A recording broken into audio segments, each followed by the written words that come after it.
Iran युद्ध लड़ने के लिए ट्रंप ने अमेरिका में $200 बिलियन मांगे। इस पर भी ईरान के विदेश मंत्री ने कह दिया कि यह युद्ध ईरान के लोगों और अमेरिका के लोगों पर थोपा गया। युद्ध को अभी सिर्फ 3 हफ्ते हुए हैं और ये $200 बिलियन मांगने लगे। अमेरिका के आम नागरिक इसके लिए नेतन्याहू और अमेरिका में नेतन्याहू के लोगों को थैंक यू कह सकते हैं कि लाखों crore dollar Israel first tax के तौर पर लगने वाले हैं, जो अमेरिका की अर्थव्यवस्था को ही बर्बाद करके रख देगा। खार्ग आइलैंड पर अमेरिका हाल ही में बम फोड़ चुका है ताकि ईरान हॉर्मुज स्ट्रेट को खोल दे, लेकिन ईरान ने भी अभी तक हॉर्मुज बंद किया हुआ। लेकिन अब अमेरिका ने अपने 2000 मरीन जवानों को इस आइलैंड की तरफ रवाना कर दिया है।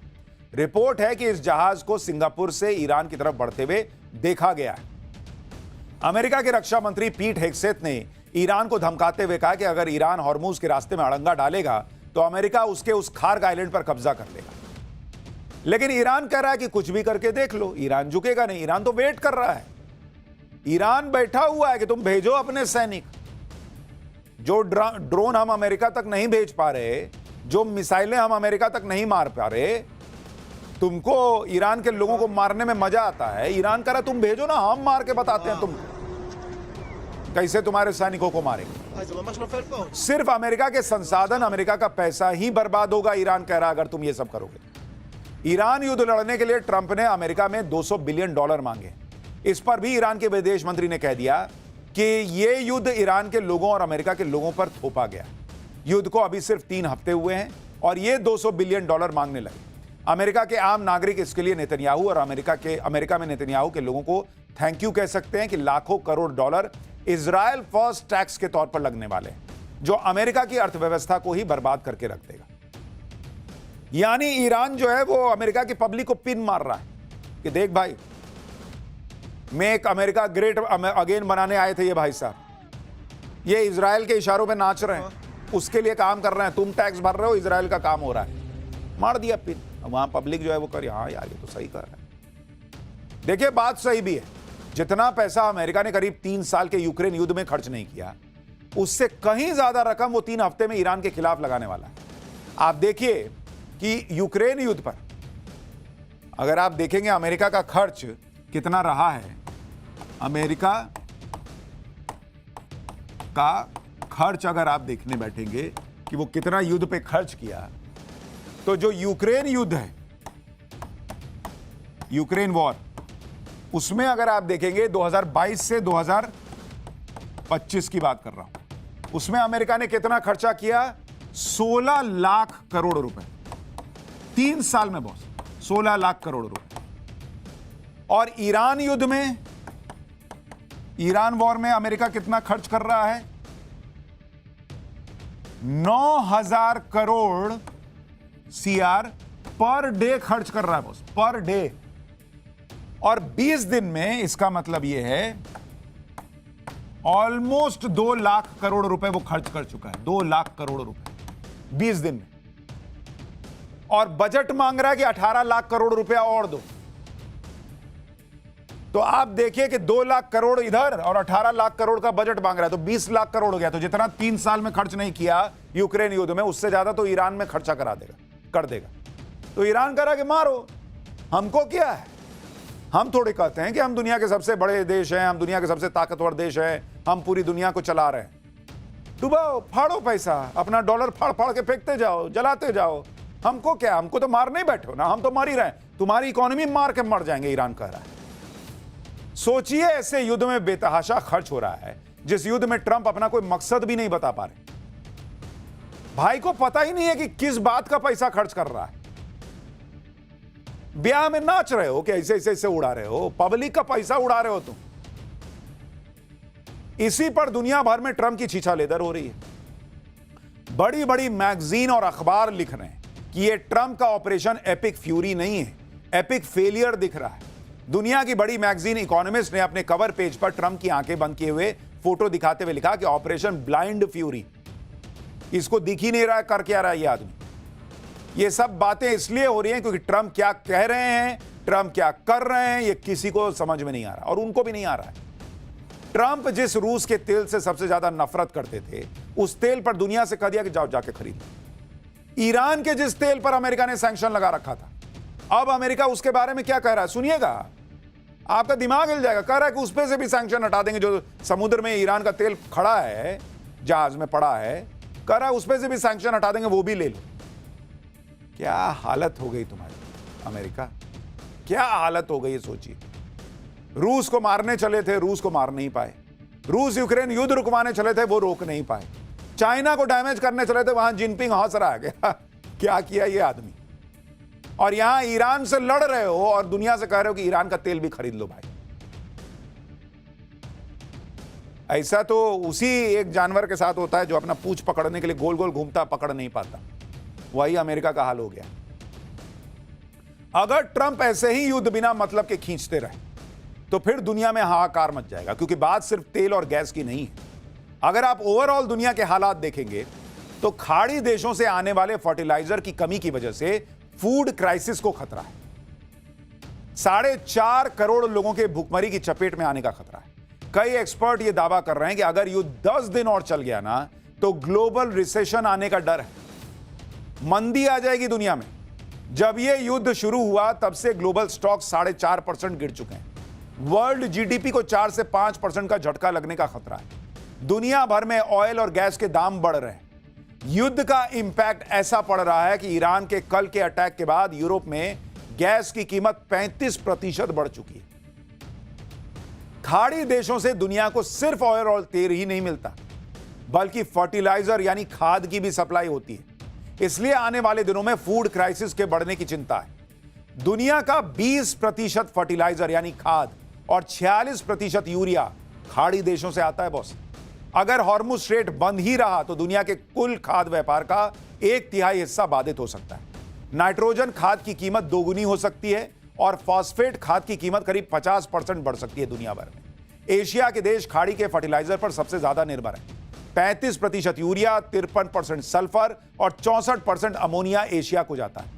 भारत खास तौर पर खाड़ी देशों पर निर्भर है। भारत अपना 40% से ज्यादा यूरिया और फॉस्फेट खाद यहीं से मंगाता है। खाड़ी का फर्टिलाइजर सबसे ज्यादा भारत, ब्राजील और चीन लेते हैं। ये तीनों ही देश दुनिया के सबसे बड़े खाद्यान्न उत्पादक भी हैं। यानी बात सिर्फ भारत के लिए कोई चिंता की बात है ऐसी नहीं है, पूरी दुनिया के लिए चिंता की बात है। एक साथ दुनिया पर कई संकट आ रहे हैं। Energy crisis, fertiliser crisis, food supply chain crisis, और इन सब से दुनिया को निपटना है। इसलिए लोग यही मना रहे हैं कि भाई किसी तरह ये युद्ध खत्म हो जाए, क्योंकि इतने सारे क्राइसिस नहीं होते तो लोग कहते कि जाओ डोनाल्ड ट्रंप तुम उधर कोने में लड़ते रहो, हमको फर्क नहीं पड़ता। लेकिन दिक्कत यह है कि ये युद्ध ट्रंप और अमेरिका ने शुरू किया, पिस पूरी दुनिया रही। ईरान युद्ध की वजह से करीब 95 देश ऐसे हैं जहां तेल महंगा हो चुका है बॉस। कुछ देश ऐसे भी हैं जहां हर महीने के आखिर में फ्यूल के दाम चेंज होते हैं, तो आशंका है कि कई और देश अपने यहां फ्यूल के दाम बढ़ा सकते हैं। लेकिन बॉस आप देखिए, इस संकट में भी भारत के लिए राहत की बात यह है कि अभी तक कम से कम भारत में पेट्रोल डीजल के दाम नहीं बढ़े। और आप देखिए दुनिया में जो हालात हैं उस बीच भारत अभी भी कितनी मजबूत स्थिति से टिका हुआ है, आपको देखना चाहिए। तेल के दाम बढ़े दुनिया में, कहां कितने बढ़े बॉस? अगर आप देखेंगे आज की डेट में अमेरिका में, जहां का ये रायता दुनिया भर में फैला हुआ है, वहां 16.5% तेल की कीमत बढ़ चुकी है। चीन में ऑलमोस्ट 10.4% तेल की कीमत जो है वो बढ़ चुकी है। सब ऊपर जा रहा है मामला। सिंगापुर को देखिए, सिंगापुर के अंदर तेल की कीमत जो है वो ऑलमोस्ट 16% बढ़ चुकी है। जर्मनी में देखिए, सबका आपको राउंड फिगर बता रहा हूं, जर्मनी में ऑलमोस्ट 13% बढ़ गई है। कनाडा में देखिए बॉस, कनाडा में तो ऑलमोस्ट 28% तेल की कीमत बढ़ चुकी। इसी तरह आप फ्रांस में देखिए, फ्रांस के अंदर तेल की कीमत ऑलमोस्ट 6% बढ़ गई है। यह डेटा 23 फरवरी से 11 मार्च के बीच का आपको बढ़ा रहा हूं। लेकिन अगर आप भारत में देखेंगे, आज की डेट में भारत में तेल की कीमत कितनी बढ़ी? 0% बॉस। इकलौता अपना भारत है जो इस युद्ध के संकट के बीच भी टिका हुआ है। लेकिन समस्या यह है कि इतना रायता फैलाइएगा तो कितने दिन चलेगा, क्योंकि हम इतना इंपोर्ट करते हैं, कितने दिन इसको पकड़ के रख पाएंगे?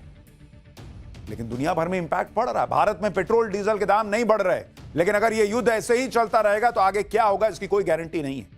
क्योंकि आप यह भी देखें कि ईरान युद्ध में 2 हफ्ते में ही भारत में एलपीजी को लेकर चिंताजनक स्थिति बन गई। पीएम मोदी इस बात को समझते हैं कि अगर युद्ध और भड़का, एनर्जी हब पर हमले होते रहे तो दुनिया तबाह हो जाएगी। और सबसे बड़ा नुकसान हमारा ही है भाई, भारत का, क्योंकि हम फास्टेस्ट ग्रोइंग इकोनॉमी है। ये जितने चीन, अमेरिका, ये सारे डेवलप्ड कंट्रीज हैं, विकसित राष्ट्र हैं। हम डेवलपिंग नेशन में आते हैं। हम डेवलप्ड कंट्रीज में जाने के लिए लड़ाई लड़ रहे हैं, उसके लिए जद्दोजहद कर रहे हैं। ये हमारा समय है, इसकी बात कर रहे हैं। और उस वक्त ये रायता फैला दिया ट्रंप ने और हम फंस गए बीच में। इसलिए प्रधानमंत्री मोदी ने भारत के हितों को सुरक्षित करने और युद्ध की चिंगारी को ठंडा करने के लिए कूटनीतिक प्रयास तेज किए हैं। कल और आज में पीएम मोदी ने कुवैत, ओमान, जॉर्डन, फ्रांस और मलेशिया के नेताओं से बातचीत की है। पीएम मोदी ने एनर्जी इंफ्रास्ट्रक्चर पर हमले की निंदा की है और तनाव को घटाने की लगातार अपील कर रहे हैं। प्रधानमंत्री मोदी ने डायलॉग और डिप्लोमेसी से शांति और स्थिरता पर जोर दिया है। ओमान के सुल्तान से पीएम मोदी ने स्ट्रेट ऑफ हॉर्मुज पर बात की है। स्ट्रेट ऑफ हॉर्मुज से बिना किसी रुकावट और सुरक्षित आवाजाही पर पीएम मोदी ने जोर दिया है। यानी पीएम मोदी अपनी डिप्लोमेसी के जरिए पूरा जोर लगा रहे हैं कि किसी तरीके से यह युद्ध रुके और भारत और दुनिया जो है वो इससे निकल सके। स्ट्रेट ऑफ हॉर्मुज का खुलना सिर्फ भारत नहीं, दुनिया के लिए जरूरी है। आज ही सरकार की तरफ से बताया गया है कि कैसे हॉर्मुज स्ट्रेट के बंद होने से सप्लाई चेन बाधित हुई, साथ ही जो समुद्री रास्ते से व्यापार होता है उसकी कॉस्ट भी बढ़ गई। सुनिए एक बार। स्ट्रेट ऑफ हॉर्मुज के क्लोजर से मैरीटाइम लॉजिस्टिक डिस्टर्ब हुए हैं। शिपिंग लाइंस और इंश्योरेंस ने एडिशनल वॉर रिस्क प्रीमियम को बढ़ाया है, वॉर रिस्क सरचार्जेस को बढ़ा दिया और इमरजेंसी कंफ्लिक्ट सरचार्जेस बढ़ गए हैं। लॉन्ग रूट्स की वजह से लॉजिस्टिक कॉस्ट बढ़ी हैं, व्हीकल डाइवर्जन हुए हैं और साथ ही हाई इंश्योरेंस प्रीमियम और कंजेशन एट ट्रांसशिपमेंट हब्स उन पर्टिकुलर पोर्ट्स पर देखा जा रहा है सर। और इसीलिए आपको याद होगा कि पाठशाला में हम आपको डे 1 से कह रहे हैं बॉस, ये कह देने से कि ना कुछ है ही नहीं, सब बढ़िया सब बढ़िया सब बढ़िया नहीं है, बोलने से नहीं होगा। यह है कि भारत जिस तरीके से अभी तक उस इंपैक्ट को झेल रहा है, पब्लिक तक नहीं जाने दे रहा है तेल की कीमतों को लेकर, वो कितने दिन रह पाएगा? क्योंकि एलपीजी को लेकर संकट तो खड़ा हुआ ही। आप डोमेस्टिक सप्लाई करते हैं तो आपको कमर्शियल रोकना पड़ता है, कमर्शियल कीजिएगा तो कहीं कुछ और करना पड़ेगा। बम गोले खाड़ी देशों में बरस रहे हैं, लेकिन हाहाकार दुनिया में मचा है। भारत अछूता नहीं। आज भारत के शेयर मार्केट में क्या हुआ देखें, तूफान आ गया। एक दिन में भारत में निवेशकों के करीब 12 लाख करोड़ रुपए डूब गए। सेंसेक्स और निफ्टी 3% गिर गया। सेंसेक्स 2496 पॉइंट गिरा। यह जून 2024 के बाद एक दिन की सबसे बड़ी गिरावट। सेंसेक्स गिरते गिरते 74,207 पे बंद हुआ है और पिछले साल के 7 अप्रैल के लेवल पर आ गया है।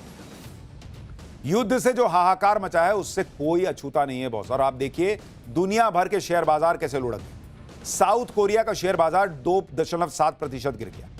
हांगकांग का बाजार 2% गिर गया। ऑस्ट्रेलिया में ऑलमोस्ट 2% की गिरावट। ताइवान में भी 2% की गिरावट है। जापान का शेयर मार्केट तो ऑलमोस्ट 3.5% गिर गया है। जर्मनी भी 3% के करीब की गिरावट देख रहा है। तो लोगों का पैसा बहा जा रहा है भाई। इधर शेयर बाजार संभल नहीं रहा, उधर सोना चांदी नहीं संभल रहा। India Boolean and jewellers association limited के मुताबिक 24 कैरेट सोना प्रति 10 ग्राम 3,748 रुपए गिर चुका है। 22 कैरेट सोना प्रति 10 ग्राम 3,433 रुपए गिर गया। चांदी की कीमत प्रति किलो 6,936 रुपए गिर गई। इंटरनेशनल मार्केट में गोल्ड और सिल्वर 3 से 4% डाउन।